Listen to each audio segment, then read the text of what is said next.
Super fresh at hot off the press. Artista update para sa inyong mga beshi. Sobrang thankful at grateful sina Kim Chiu at Paolo Avellino sa mga fans nila sa Birmingham. Sabi nga ni Kimi, "Maraming salamat, Birmingham.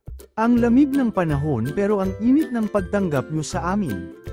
Grabe, 14 degrees Celsius lang naman ang temperature sa Birmingham habang nagpapasaya sina Kim ng ating mga kababayan. Naka-sleeveless pa ang ating Chanite Princess.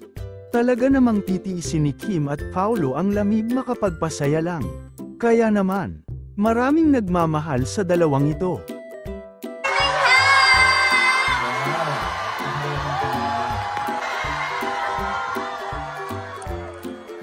Ang request naman ng mga fans ng Kim Pao sa July 24 Fiesta Mo sa Florida, USA 2024 ay may sama rin si Kim Chiu.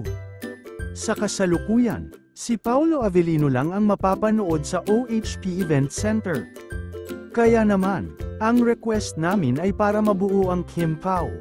Pakiad si Kim sa nasabing event. Kim Pao lang sakalam.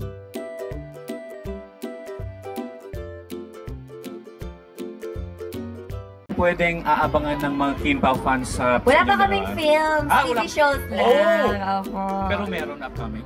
Hindi pa po namin alam. Gusto niyo ba mapanood si Kim Pao in one Gusto film? niyo po ba?